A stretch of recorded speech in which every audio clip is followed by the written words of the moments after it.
What's up, Sneak Peekers? I'm Nick, and I'm here with Ty Sheridan and Lily Rabe for their new movie, The Tender Bar. Your grandfather is a selfish old prick who resents taking care of his family. And yet, you all end up back here at my house. All right, so how are you all today? Good. We're good. That was a great movie last night. I really enjoyed it. Oh, I'm so Thank glad. you. Glad you liked it. You. What was it about this film that resonated with y'all in an emotional or storytelling way that helped you in your decision to join this project with JR and George Clooney? I think for me, the movie just had a lot of heart, and I think it's not too often where, you see a character's heart just kind of melting off the page. Right. And I think there was so much to relate to in this movie for me, having a bit of a crazy family myself, and also, coming from a small town and aspiring to become an actor and work in the film industry, I think was a bizarre thought for a lot of people that I was growing up around. And, I think sometimes it felt like the world was a little bit against you, and I think that definitely feels like, that's JR's case, without longing for, a father figure in his life, and, and reckoning with the absence thereof. And, it was just, I think for me, it was just, the screenplay was really great, the character was really great, obviously a fan of George and the films that he's made, and it's the first time working with an actor-director, and the cast is incredible. Working with Lily was incredible. I was obsessed with Lily while we were shooting, and kept raving about how great of an actress she was. And I think it also, doing the scenes together reminded me a lot of my relationship with my mom. I spent so much time with my mom when I was, starting off doing films when I was 14, 15, 16 years old. She would travel with me, so we spent a lot of time together. And it just, she was just rooting for me, just kind of like my, JR's mom is in the movie. There's a lot to relate to for me. What about you? When I first read it, I loved it so much because it reminded me of the movies that I loved that sort of made me want to make movies and be in movies. And these, quiet stories about relationships and about family, and where so much happens, but not that much really happens in a sort of, but the shifts are so subtle, and there's so much stillness, and there's just, you really get to spend time with the family and with these very personal relationships. And so I loved the restraint in the story, and then it was such a wonderful group of people, and the writing really got me though.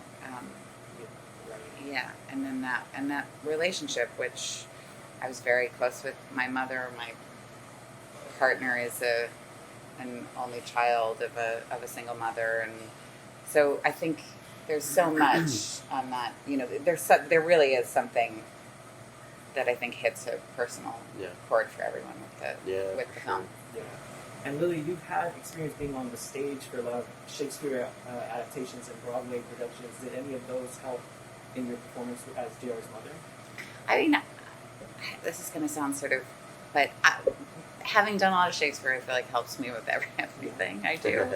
I think maybe even more than in a sort of acting department, I feel like doing a lot of Shakespeare just made me, it opens you up. So I feel kind of cellularly like I'm a hopefully better person because I've gotten to do so much Shakespeare and play those women who they do, like playing the women that I've been able to play in Shakespeare specifically. They get in there and they stay with you, and I feel so lucky to kind of hopefully carry them around in my bloodstream when I play whatever part I play. Yeah. And compared to some of the other genres of your other recent works, such as Ready Player One, Mud, or American Horror Story, what was it like to film a period piece? I mean, it was fun because, I wasn't around in this time period. I don't think I wasn't either. I am too young to be your mother, Ty. I don't know. They have them young in Texas. But, Yeah, I mean, it was just fun. You know, it felt like you were kind of walking it. You know, you just kind of stepped into a time machine a little bit. You know, you're in this bar which was built on a stage, but it's still, you walk in, it's super charming, and you know, you got the jukebox and you know the cigarette dispenser, and you got George Clooney walking around playing Jackson Brown. Just, I mean, it was just it was fun. I think it was mostly fun for, you know, it's even more fun for those guys because, you know, like I think George and Grant, his producing partner, are the age of this character. You know, like they graduated in high school in 1982, same as JR, and so I think it was mostly fun for them to kind of take a trip down memory lane. But it was all, you know, I will say this, it was, you know, the movie has I pulled so many stories out of everybody, even just being around on set, and you know, we'd be doing a scene and we'd be like, oh, I remember this time when my mom said this and blah, blah, blah. And it's just everybody, you know, has a story about their crazy family or something that happened when they were, you know, got their heart broken for the first time. So it was fun. You know, it's fun working on movies that bring something out of people. And I think that this movie definitely did that.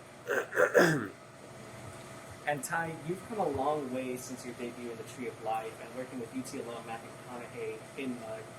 You've even started a company that utilizes AI technology to help create better and easier practices in generating, you know, computer-generated content. Mm-hmm.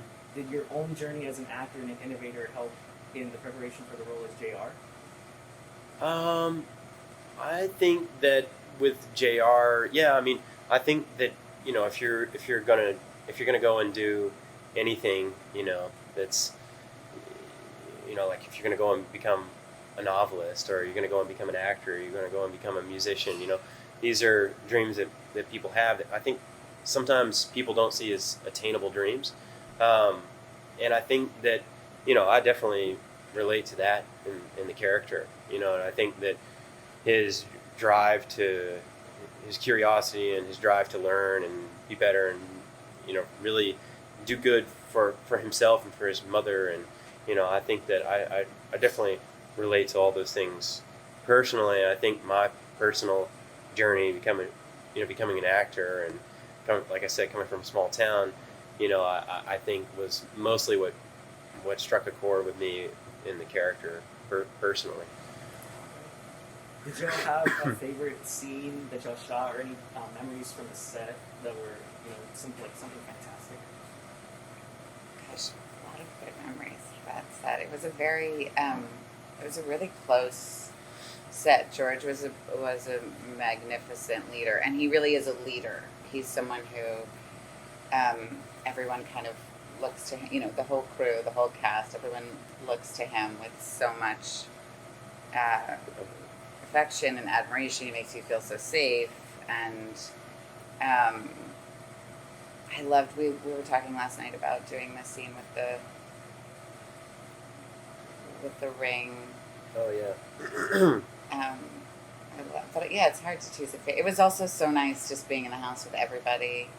Yeah, and with Christopher Lloyd, who, you know, is, I don't know how old Chris is now, but I mean, he's been around for a while, and so it's pretty cool just to be in a room with all these talented folks, and, you know, telling a story that has a lot of heart, and, you know, is bringing out, you know, stories from everyone's past out of all these people. So it was, even though we made it in the height of COVID, I think, you know, in those intimate moments, you know, between takes, it was nice to kind of have that camaraderie with each other. And yeah, I think everybody was really, I don't know, the movie had a really, you know, was very endearing, I think, to a lot of people, and I think people put a piece in, you know, of their heart in it, and yeah, it was a special experience. Great. Lastly, do y'all have any advice for film students such as myself at UT?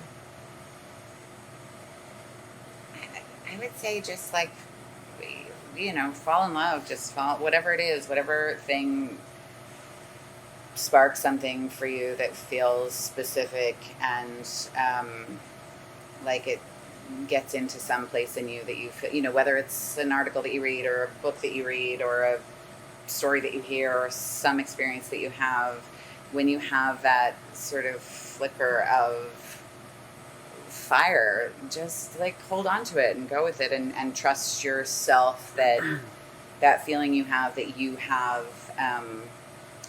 a unique way into telling a story is true. You know that, and so trust it and do it.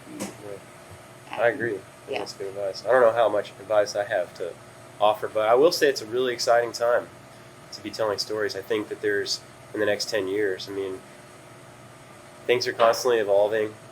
Film, the way we make films has constantly changed. I think it's especially changing now. Different distribution outlets, different opportunities for people to go and make content, and that's not, just limited to, a traditional way of making a film. I think that is what is really exciting for the younger generation of filmmakers. And I guess if there was any advice, it's just to follow your curiosity, and continue to do new things. Don't be afraid of doing something new or tackling a problem that in a different way than people usually do and usually approach it. And I would, just to kind of second and piggyback what Lily was saying, I think just push yourself. When you have that fire burning inside of you and there's something you want to do, just don't forget that feeling you have and how it makes you feel. It takes a long time to get somewhere, and you're gonna work for years and years and years to just get a small break, but I think that luck is spelled W-O-R-K. and I think that you can look at people, and I've definitely been lucky and caught lucky breaks throughout my life, and throughout my career, but I think that I always worked really hard on either side of that, and to try to make the most of the opportunities that I had. And I think that when you do that, that's when the universe starts to listen to you and listen to your dreams and listen to what you want to do, and things start to fall in place. In life, you gotta have it.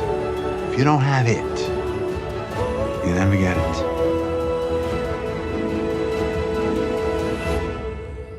And I say you got it.